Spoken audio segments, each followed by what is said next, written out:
estamos aquí ya con todas las personas que han venido, que están apuntadas a nuestra actividad que se llama Cita Ciencias, como ya te comenté antes.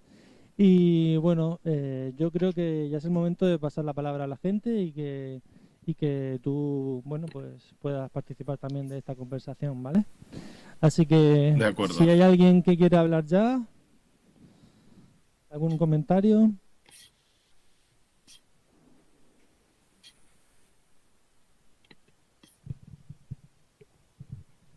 Hola, buenas tardes. Hola. ¿Me oyes? Sí. Sí, sí, Bueno, sí, te oigo perfectamente. bueno, enhorabuena por el libro, lo he leído con mucho interés y yo quiero hacer un poco de abogado del diablo. Mira, yo es que cuando leo del cambio climático, efectivamente ya nadie lo niega, Mm. porque es algo evidente que está pasando. Pero sí, me cuesta mucho creer que solo sea culpa de los humanos. Es decir, que lo que esté pasando ahora solo sea culpa de nosotros que somos una mota de polvo en este universo, ¿no? O sea, que tengamos la culpa de lo que está pasando. Yo creo que la Tierra está sucia, que la estamos ensuciando, que la estamos no sé qué, pero de ahí a que podamos provocar un cambio climático que pueda afectarnos al futuro y destrozar la Tierra, no lo sé. Me cuesta creerlo. No digo que no sea, pero me cuesta. Y me cuesta creerlo por una razón. Porque en los reportajes que hemos visto en la televisión, reportajes de la prehistoria, de las épocas antes del hombre, por ejemplo, el Sáhara era un vergel. ¿Qué pasó ahí? ¿Qué influencia fue la que convirtió eso en un desierto? ¿Qué influencia tuvo ahí el hombre que no existía? Es decir, esas preguntas me las hago. Y me gustaría que alguien me explicara un poco por la razón de todo esto. Y otra cuestión. Yo creo que actualmente lo que tú estás planteando, el hombre se tiene que plantear a qué estamos dispuestos a renunciar. Y eso es lo que tenemos que enseñarle a los jóvenes, porque si no, como tú dices, es insostenible. Esto es insostenible si no aprendemos a decir, vamos a renunciar a qué es lo que vamos a renunciar. Bueno, muchas gracias. Gracias a ti. No te veía, pero te escuchaba perfectamente. A ver, sobre la primera pregunta, yo creo que es legítimo, humano y más que comprensible eh, dudar en un primer momento de nuestra capacidad para cambiar el clima, que es una inercia brutal, ¿no?, en el planeta. Primero, porque ya ha cambiado otras veces. Y segundo, porque, bueno, por mucho que seamos los humanos, tampoco vamos a poder cambiarlo todo solo nosotros. Yo te tengo que decir que nosotros llegamos al conocimiento de que somos los humanos los que estamos cambiando el clima, digamos, al 100%, es decir, no, en este cambio climático no hay influencia natural, por decirlo así. Llegamos después de descartar todo el resto de cuestiones. Es decir, cuando primero se empezó a ver que la temperatura subía, uno de los primeros culpables, ¿no?, sospechosos, como si fuera una peli de estas de investigaciones, fue el Sol. Ostras, lo primero es pensar que el Sol ha cambiado un poco su actividad, que eso ha pasado en otras épocas, por ejemplo, en la pequeña del hielo del siglo XV, XVI, XVII, XVIII, uno de los elementos que contribuyeron a esa pequeña del hielo es que el Sol estaba en mínimos históricos. Entonces, se mira al Sol y se ve que no, que de hecho la temperatura está subiendo a lo loco y el Sol está en mínimos de actividad, con lo cual no hay un acoplamiento y aparte el Sol no es y no podría explicarlo. Y después hay satélites que miden, digamos, la radiación, por ejemplo, que llega del Sol a la superficie de la Tierra y eso no ha cambiado, ¿no? Luego tenemos los volcanes, pero no ha habido un cambio significativo en la actividad volcánica, aunque son muy espectaculares, pero digamos, a nivel de los gases que emiten y del influjo que tienen, no ha habido un cambio, ¿no?, en este sentido natural. Luego la variación del eje de la Tierra tampoco lo ha habido y no se produciría en estos lapsos de tiempo, ¿no? Entonces vas eliminando sospechosos de la lista y al final te quedas con nosotros, ¿no? Es decir, con todas las acciones. Hay un gráfico muy bueno, además de un canal, no No sé si me están hablando por el micro o no. Ah, vale, no. Es que creo que el micro está abierto y ahora me entra muchísimo ruido. No sé si... Vale, ahora un poco mejor. Entonces, hay un gráfico, perdón, te estaba diciendo, de Bloomberg, este canal de economía, ¿no?, norteamericano, que es de 2015 y aparte está muy bien, es una web que dice qué está causando, qué está calentando realmente el planeta, ¿no? Y se plantea un poco esto que te estoy diciendo. ¿Podrían ser el Sol? ¿Podrían ser la órbita de la Tierra? ¿Podrían ser los volcanes? No, somos nosotros y luego se ve perfectamente cómo es, digamos, nuestra responsabilidad. Lamentablemente, porque ojalá, por decirlo así, ¿no?, nos pudiéramos exculpar de una parte, el 100% del aumento de temperaturas observado en los últimos 150 años es atribuible a los seres humanos. Lo cual no quiere decir que en otros momentos no haya habido cambios climáticos o no haya habido zonas climáticas distintas en el planeta, como por ejemplo lo que comentabas del Sáhara, o por ejemplo cuando los mamuts estaban por media Europa, pero que no hayan tenido que ver con los seres humanos, que tienen que ver, por ejemplo, estas glaciaciones tienen más que ver con los ciclos de Milankovitch, es decir, con estas variaciones del eje terrestre, ¿no? Entonces, eso ha pasado y ha pasado otras veces, y el dióxido de carbono ha tenido otras concentraciones, es decir, no hay como si dijéramos unas condiciones estables, ¿no?, que la Tierra ha tenido durante millones y millones de años, sino que siempre ha estado cambiando.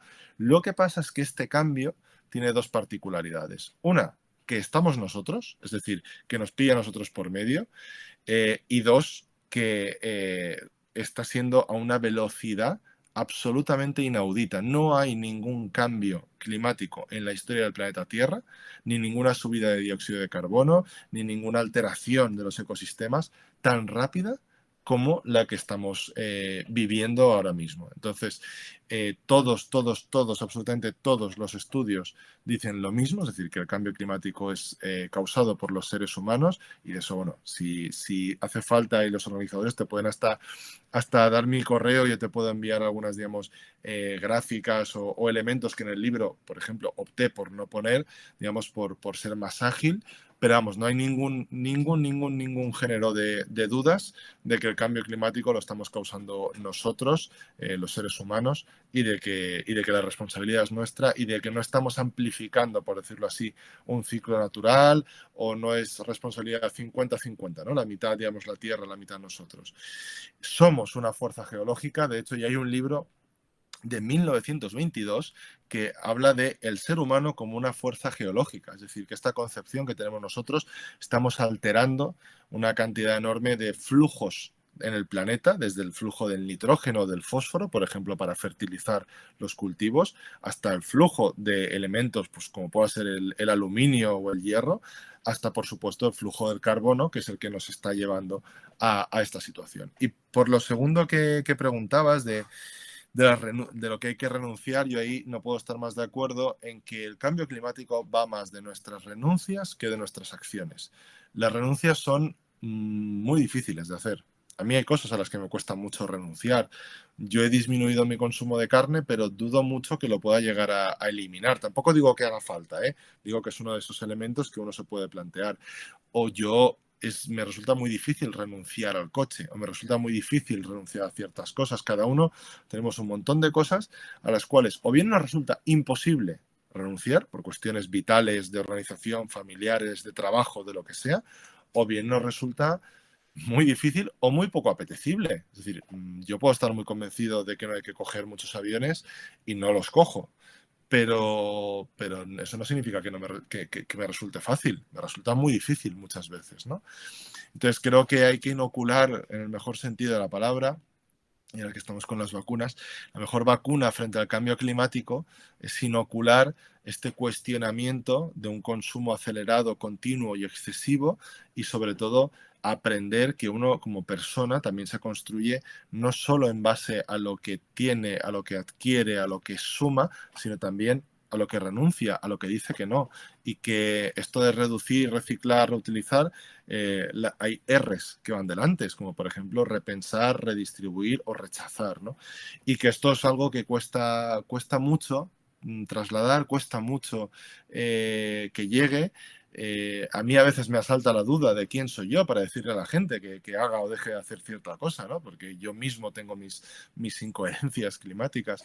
Pero creo que lo que sí que hace falta es una reflexión de fondo y sobre todo asociado a esto que planteabas de las renuncias, plantear que la solución al cambio climático no viene por una mercantilización de las soluciones que nos obligan a comprar cosas. Es decir, comprar, por ejemplo, una camiseta de algodón orgánico, como esta que llevo ahora, que la compré porque me cabía y era barata y estaba de oferta, pero no por otra cosa. Lo importante de esta camiseta no es eso, es que me la he puesto muchas veces.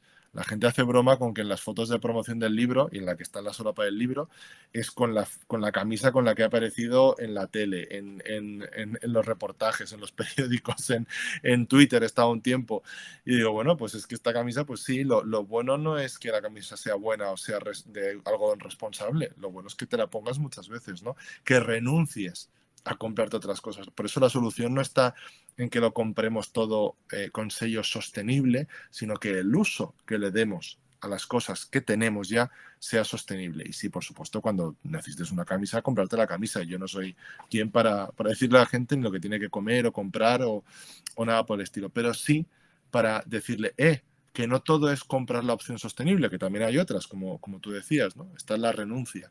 Y creo que tenemos que, pese a lo difícil que es trasladarlo, creo que tenemos que ser capaces de plantearlo como una opción más, si no.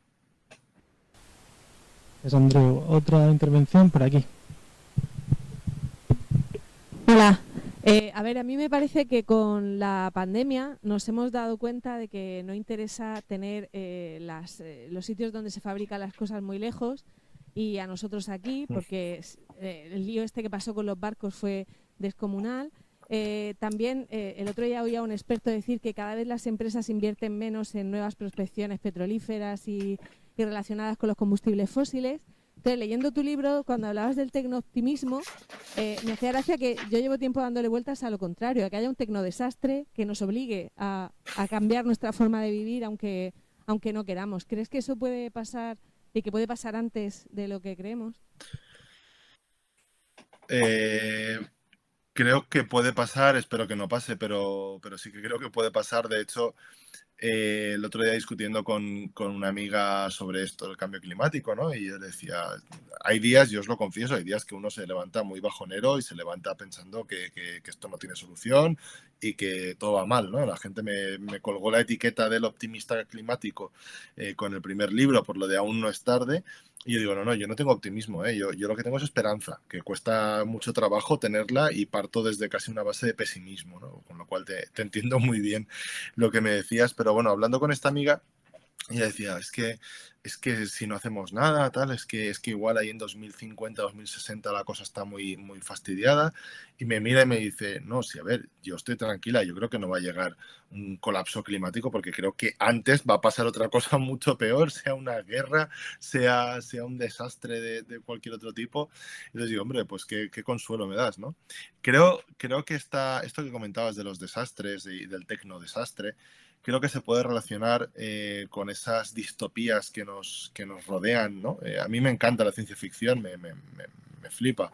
Y particularmente estos mundos postapocalípticos. Y de hecho he leído y he visto muchas películas sobre estos mundos. Pero creo también que estamos muy condicionados por esta visión del futuro. El futuro ahora mismo ya no es un lugar de progreso, es decir, hemos roto esa dicotomía, ¿no? De que había hace unas décadas de que el futuro siempre, pues bueno, iba a mejor y el futuro es un sitio donde se progresaba, donde la calidad de vida, donde la esperanza de vida que ha bajado en España por el coronavirus, pues pero que iba a más, ¿no? Era un sitio donde estaríamos mejor todos.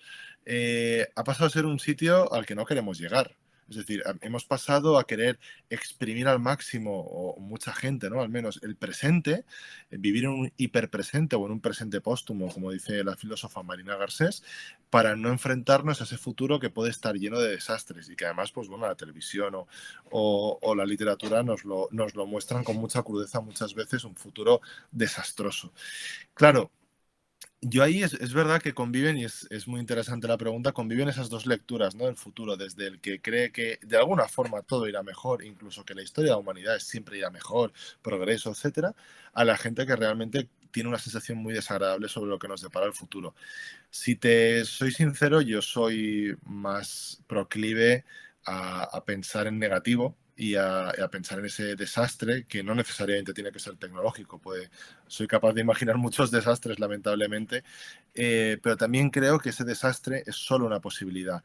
Y desde luego, lo que no nos salvará de ese desastre es la tecnología. La tecnología puede ayudar y es fantástica y hay aplicaciones que seguro que ahora ni se nos ocurren y de aquí 20 años nos están ayudando a empujar esta transición y ayudando a construir un mundo mejor, distinto, más humano, más verde y más acorde a lo que deseamos. Pero no va a ser la única solución. Y esto es lo que yo quiero tratar de transmitir. Hay mucha gente que me ha malinterpretado a mí y a otra gente, ¿eh? Como que la tecnología no vale. No, no, yo no he dicho eso ni nunca diré eso. Por supuesto que vale. Mira las placas solares, los molinos, incluso las baterías con todos sus problemas, en fin. Yo lo que digo es que no son una solución única, porque si mañana encontramos una energía limpia, pero limpia, gratuita y ubicua, y el mundo pasa a ser cero emisiones de CO2 en energía, el Mar Menor, por poner un caso, seguiría igual de contaminado. Porque eso no tiene nada que ver con si tenemos una central térmica en un sitio distante. No tiene que ver con las emisiones de los coches. Si seguiríamos deforestando el Amazonas también con motosierras eléctricas, eso sí, de cero emisiones.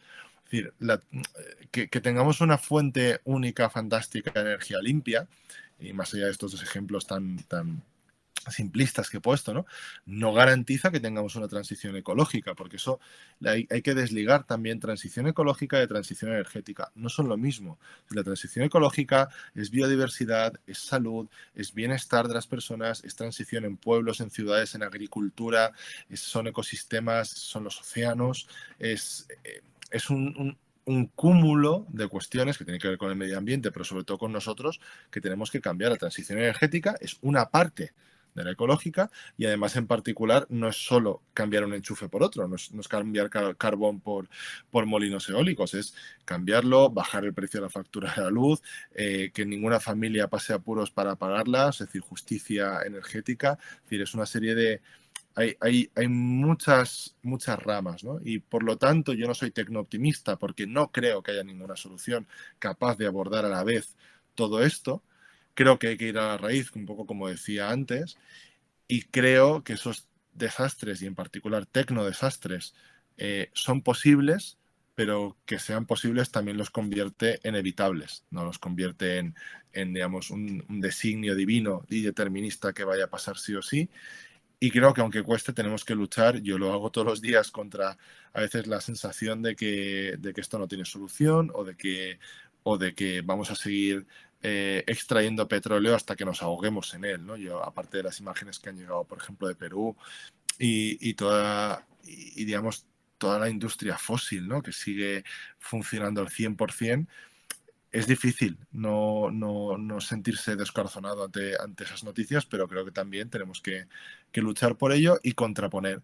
La solución a esas grandes industrias fósiles no es una gran industria que lo solucione todo de repente, sino que es un cambio de mentalidad, es un cambio de percepciones, es un cambio de relaciones y eso es más difícil aún que inventar una tecnología limpia. Es lo más difícil de todo, pero no es imposible. ¿Alguna otra pregunta? Por aquí. No se está viendo, pero en la mitad de aquí hay de esta sala hay el doble de gente, aunque tú no lo veas, Andreu. Sí. Es verdad que solo me pregunta la gente que no veo, ¿eh? No sé si es que Bueno, el resto no me queréis preguntar. Dime, perdona, disculpa. bueno, nos escondemos aquí en este lado para preguntar. Bueno, gracias por venir a contarnos todo esto y por escribir el libro. Yo, de lo que he leído en el libro, probablemente lo que más me ha interesado, porque es lo que me ha hecho pensar un poco de otra manera, es en esa dicotomía entre la acción individual y la acción colectiva, ¿no? Porque, bueno, yo me creo a pies juntillas lo del cambio climático, ahí no tengo dudas, pero siempre he pensado que la acción individual vale siempre, porque la suma de acciones individuales vale siempre, pero también siempre he pensado que es poco lo que se puede hacer, ¿no? Que es poco lo que se puede hacer. Puedo consumir un poco menos, puedo consumir un poco de cosas un poco más cercanas, puedo no tirar la camiseta cada vez que pasa de moda el color, etcétera, etcétera. Todo esto que tú has comentado. Pero ¿cómo consigo que desde mi posición particular colectivamente se haga algo? Me resulta más complicado. Y hay algo que creo que no está en el debate común, o por lo menos yo no lo oigo, a lo mejor está y yo no lo oigo, que es la implicación de la política, de lo que de a quién elige uno para que te represente, de qué voto metes en la urna en función de esto. Tengo la sensación, y puedo estar equivocado, de que no cuenta, o de que cuenta de forma anecdótica. Es decir, algún político alguna vez dice algo que tiene que ver con transición ecológica o lo llame como quiera, ¿no? Pero pocas veces después tú ves que pasen cosas que tienen que ver con eso. Yo me acordaba ahora, tú has dicho que habías ido en coche al trabajo en algún momento.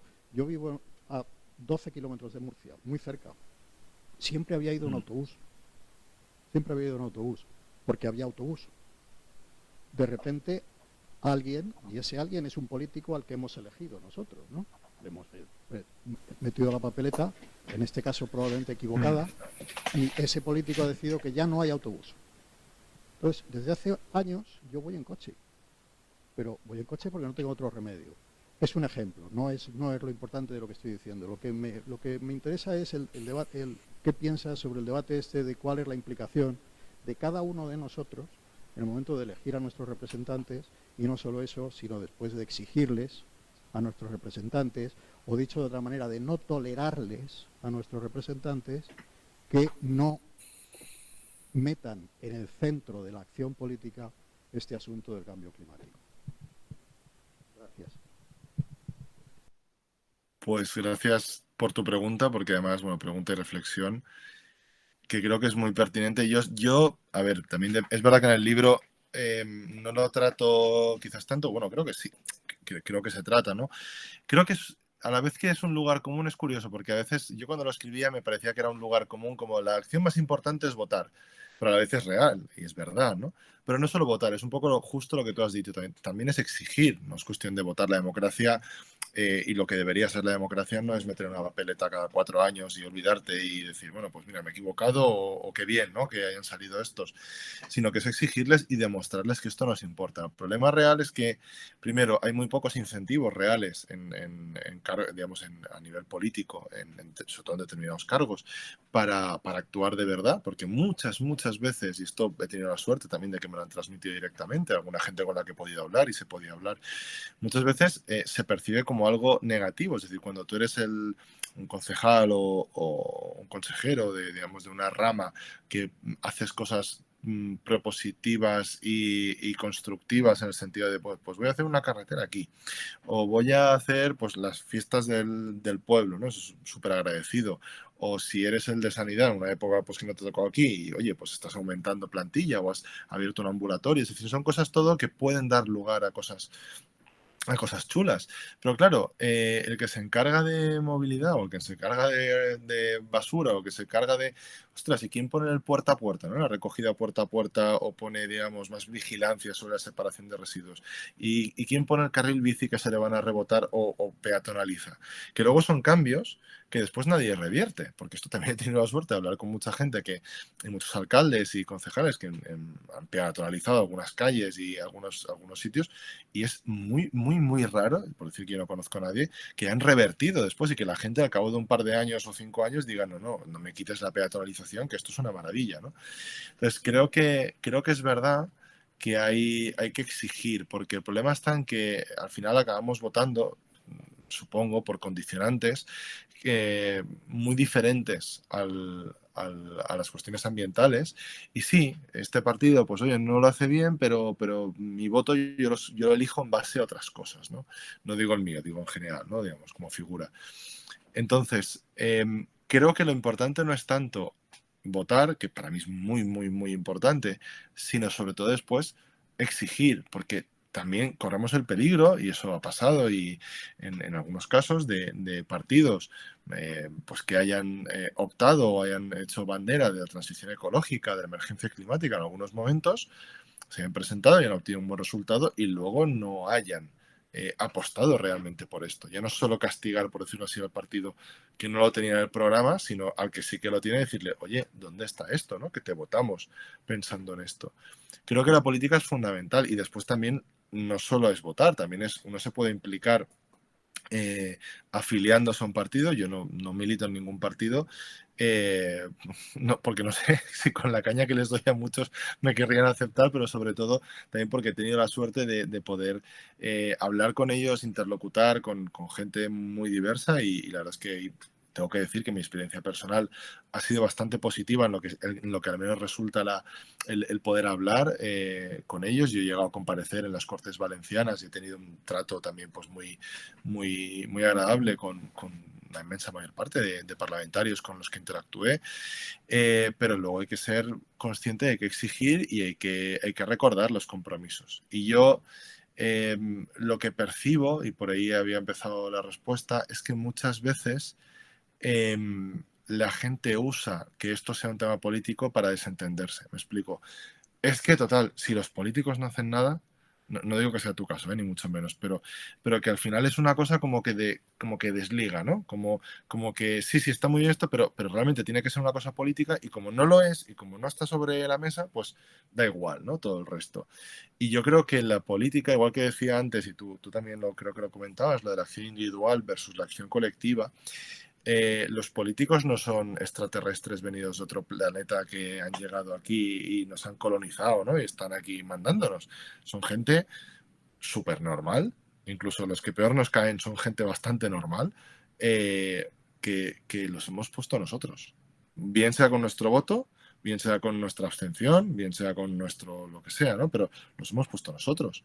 Y incluso los que yo no he puesto o no he votado, los hemos puesto nosotros como sociedad. Entonces, son gente a la que hay que apelar, y son gente como nosotros que no tiene, muchas veces se cree, ¿no?, que hay como una especie de plan oculto de gente malvada, ¿no?, que oculta soluciones. No, hay muchas veces que es simplemente ineptitud, como dice aquello, no intentes explicar con maldad aquello que se puede explicar con ineptitud o incompetencia. Hay veces que es desconocimiento, hay veces que son intereses, es decir, intereses partidistas o intereses electorales, pero yo creo que necesitamos una mayor implicación. En mi caso, he tenido la suerte, también os lo digo, que es suerte, de poder, pues eso, que te llamen a una comisión parlamentaria, o de incluso poder dar alguna charla de formación a algún partido. Y yo me he prestado a ir a partidos muy distintos para darles formación de cambio climático o para explicarles todo esto, porque creo que es positivo y creo que se beneficiarán, ¿no?, de que mucha gente distinta, no solo yo ni mucho menos, se pueda implicar. Y creo que nos tenemos que implicar más en política. Esto yo sé que es un ruego o una afirmación un poco delicada y polémica o comprometida en este momento, y más en según qué sitios, pero creo de verdad que nos tenemos que implicar más en la política entendida como un acto transversal de ciudadanía, no solo partidista y electoralista, sino como una actividad que hacemos como ciudadanos. Nosotros ahora, en la asociación de mi barrio, hemos presentado al ayuntamiento un proyecto para proteger una huerta que queda al lado de la ciudad, al lado de nuestro barrio, y para cambiar por dónde van los coches, para dar más espacio a los peatones, más zonas verdes, etcétera. Bueno, pues eso también es política, aunque no sea, digamos, no seamos concejales o no seamos militantes, pero el ir al ayuntamiento, explicarlo, presionar al ayuntamiento, eso es parte de ese proceso y de esa actividad política.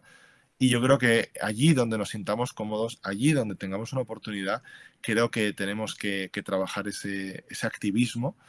Y a lo Paco Umbral, dejadme que hable de mi libro, porque al final para ese activismo hace falta tiempo. Ya no solo voluntad de que uno pues tenga unas convicciones, ¿no?, que lo lleven a un partido o a otro, o a presionar más a una gente o a otra, o a interlocutar más.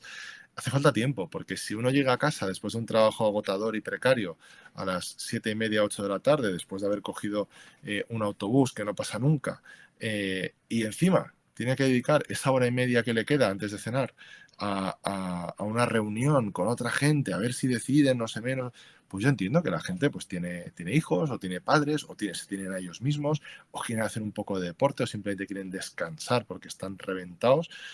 ¿Con qué cara les exigimos que no, es que ahora eres un mal ciudadano si no te implicas, ¿no?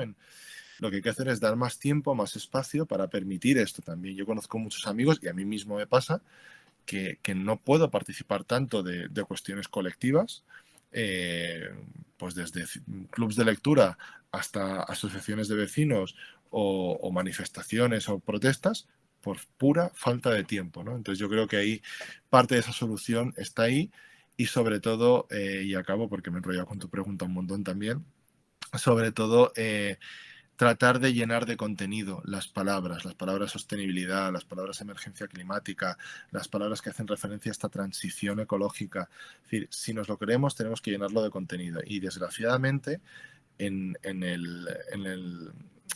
la acción de la política, muchas veces se han vaciado de contenido para vender otra cosa dentro. Creo que tenemos que resignificarlo desde la ciudadanía, trasladarlo y por último, siempre lo digo, hablar de cambio climático. Estamos hablando en Murcia, seguro que habéis hablado mucho estos meses de política, habéis tenido unos meses muy movidos.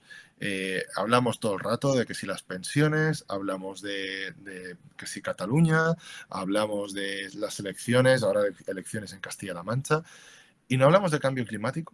Es decir, hablamos incluso de temas muy desagradables, ¿no? Desagradables o espinosos, ¿no? Con nuestra familia, lo típico, ¿no? Las discusiones en la cena de Navidad son porque sacamos un tema político. Oye, pues vamos a sacar también el cambio climático. Vamos a sacar, porque igual que hablamos de fútbol o de las pensiones, vamos a hablar también de todo esto, ¿no?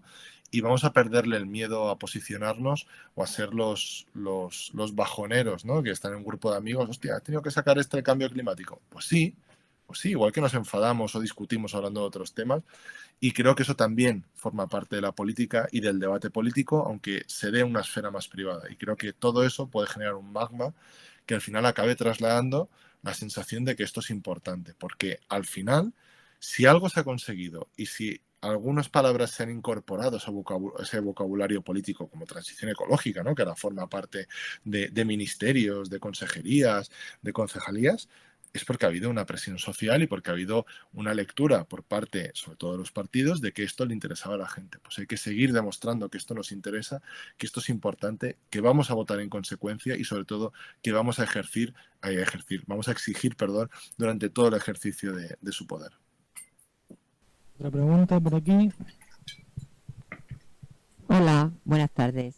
Pues mira, hay Hola. una cosa que a mí me resulta un poco llamativa, es que todas estas convocatorias de de las conferencias por el clima a nivel mundial y todo eso, realmente, ¿por qué se avanza tan poco? Porque es que es desgarrador y muy frustrante ver tanta gente se reúne, tanto hablar para luego a lo que se comprometen, luego nunca lo cumplen, ¿no?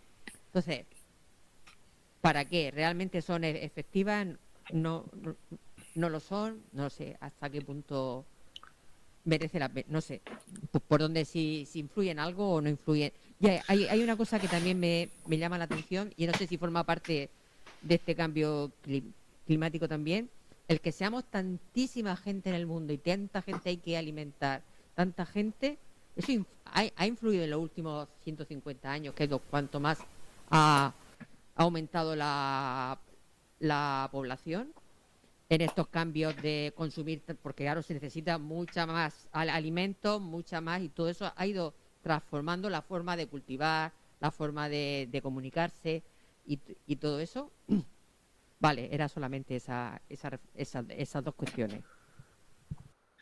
Pues muchas gracias. Son dos cuestiones también intentaré no alargarme tanto como antes, pero son muy interesantes. La primera, si sirven de algo las conferencias del clima, desgraciadamente no. O sea, nos tenemos que remitir a los hechos, ¿no? Es decir, si uno superpone, y eso se lo comenté en el grafismo cuando el programa de Salvados, me dijeron, oye, ¿qué podemos hacer para ilustrar esto? ¿no? Y dije, pues mira, es muy fácil, pones la subida de temperaturas y pones cuándo han estado, cuándo han sido las cumbres del clima y se ve perfectamente cómo han subido las emisiones, han subido las temperaturas y las cumbres se van sucediendo. Es decir, el objetivo último de esas cumbres por el clima es disminuir las emisiones de cambio climático, de gases de efecto invernadero y, consiguiente, limitar o empezar a aplanar la curva, ¿no? Término que aprendimos también con la pandemia, a aplanar esa subida de temperaturas. Eso no ha sucedido, con lo cual yo en el libro lo pongo, y es verdad que lo he dicho más de una vez,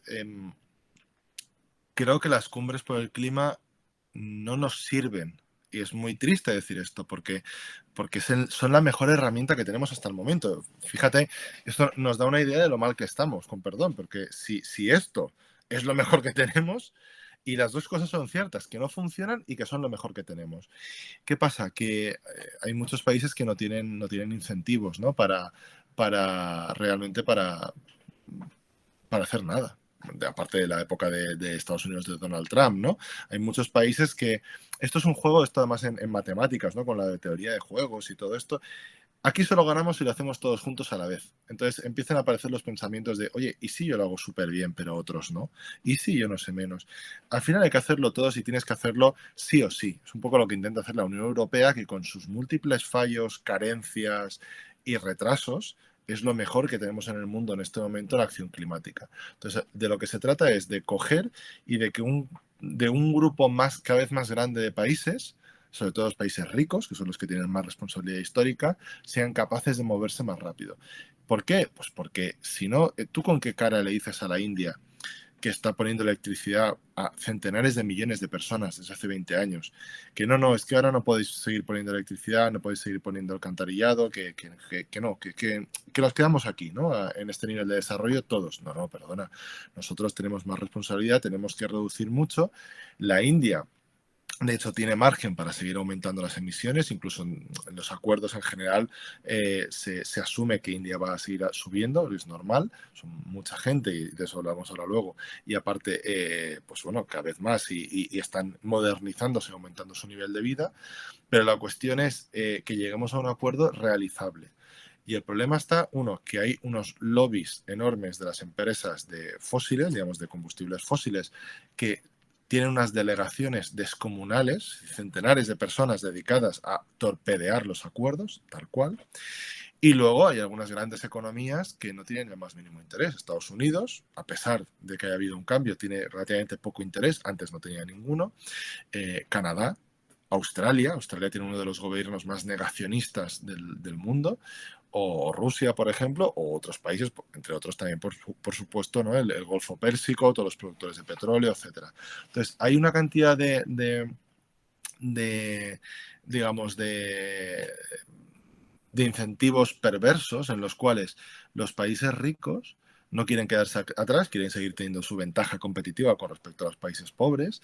Nadie puede vender una bajada, antes que hablábamos de renuncias, nadie puede vender una bajada en el nivel de consumo, ¿no? de la gente. Es muy difícil de vender, y ahora que hablamos también de la política. Tú plantea tu programa político llevar, ¿consumiremos menos energía? No. Lo que hay que hacer es poner placas solares para consumir más, pero tú empiezas a decir a la gente, no, reciclaremos más, y no, disminuiremos el uso de plástico. Ostras, es decir, es muy difícil de vender, nadie quiere hacerlo en los países ricos y, por supuesto, los países pobres, nadie quiere ser el que diga, no, mira, nosotros vamos a empezar por ser nosotros los que reduzcamos las emisiones. Y la gente te dirá, oye, que hasta que no las reduzca Estados Unidos, Europa o Canadá, yo aquí no hago nada. De hecho, es muy triste, muy lamentable, muy significativo que el único país cuyos objetivos cumplen lo acordado en la cumbre de París sea Gambia. Es el único país que cumple. Entonces dices, hostia, aquí hay algo que no está funcionando. Yo creo que las cumbres por el clima, son mastodónticas.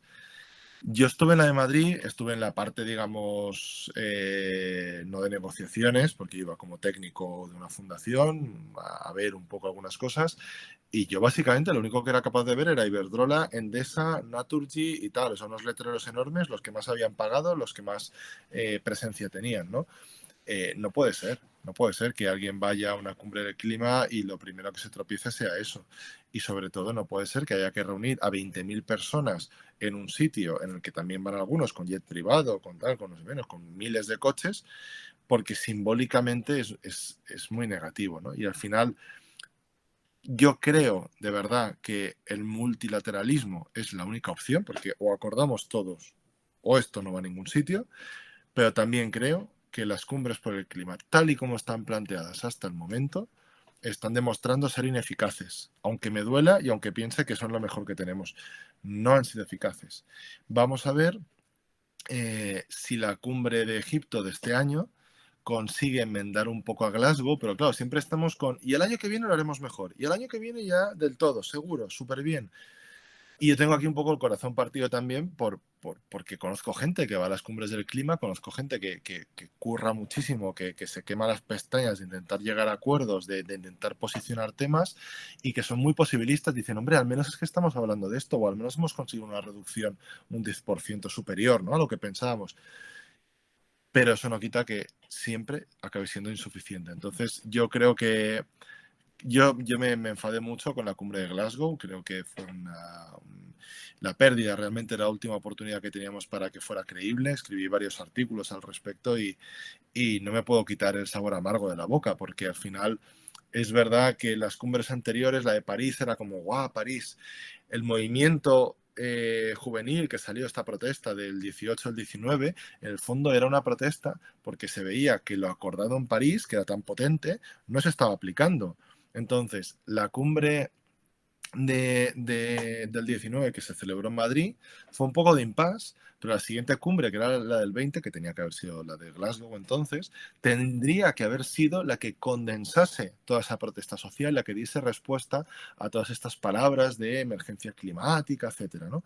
Entonces, la cumbre de Glasgow, que es la que se celebró hace apenas unos 4 meses, no llega, es la que tendría que haber recogido el legado post-París, digamos, de tanto a nivel de negociación internacional como de conocimiento científico. No olvidemos que este verano, el del 21, conocimos el último informe del Panel Internacional del Clima que arrojaba no nuevos datos, porque más o menos es lo que ya sabíamos, pero más contundentes y más apremiantes sobre la necesidad de actuar y además recoger toda esta protesta social, ¿no? Y dar contenido, oye, no estábamos con ministros, vicepresidentes, presidentes, aplaudiendo a Greta Thunberg, queriéndose hacer la foto a su lado, diciendo que el cambio climático es el mayor desafío.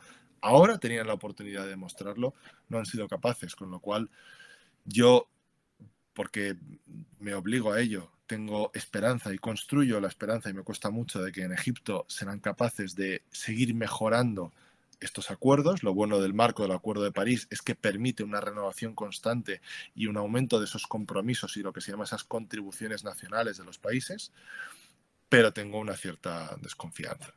Sobre el tema de la población, es verdad que es muy recurrente, muy visual. Yo, de hecho, en este libro sí que lo trato, pero en el anterior no lo trataba y mucha gente me pregunta, oye, no has hablado de superpoblación, ¿no? No has hablado de la gente, que somos mucha gente.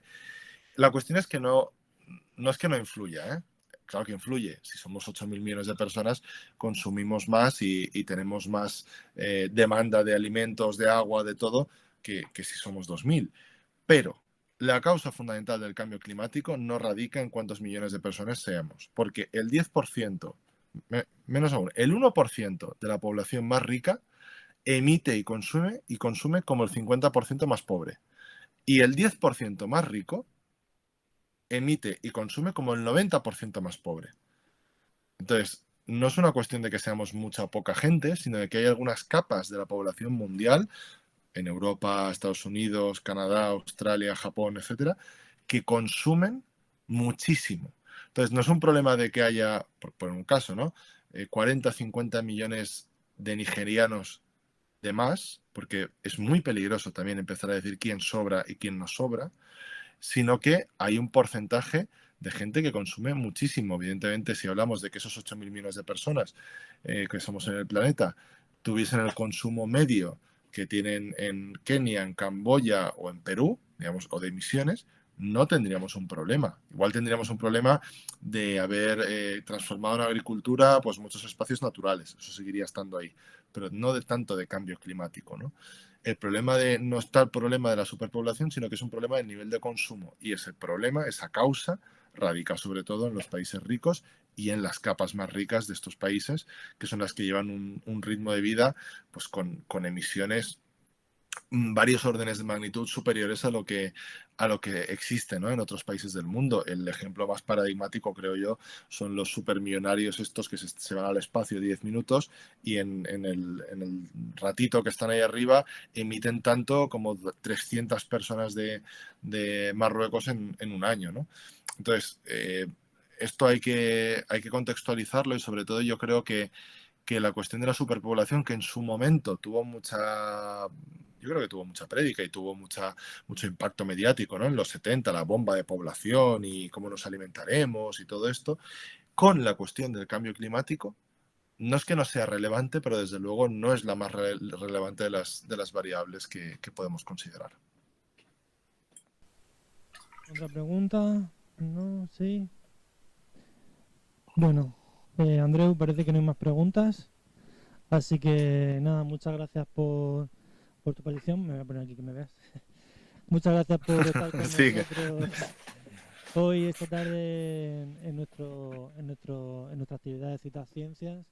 Y nada, te seguiremos pues tus próximos pasos también. pues nada, yo daros las gracias a vosotros, los organizadores, por haberme acogido en este ciclo y sobre todo a la gente también que ha venido, que me ha escuchado, que ha planteado dudas, preguntas, que espero que sigáis pensando y cuestionando cosas de las que hayáis leído o de las que yo haya dicho y sobre todo, que luego habléis con alguien de esto, no de mí, ni de mi libro, pero sí de, oye, pues esto es una cosa de cambio climático, no estoy de acuerdo, pienso que esto, que lo saquéis, como hablábamos antes, de convertirlo en algo político, entendiendo político como algo que nos afecta, algo transversal, algo de nuestro día a día. Y yo creo que ese es el camino y bueno, espero estar en algún momento, quizás de aquí un par de años, presencialmente allí para seguir debatiendo, quién sabe si con otro libro o simplemente, pues bueno, siguiendo yo creo que en este cuestionamiento de dónde estamos, hacia dónde vamos y sobre todo qué futuro construimos. Así que nada, gracias por haber venido. Yo no he podido ir presencialmente, pero bueno, la verdad que ha sido muy fácil y muy agradable. Gracias.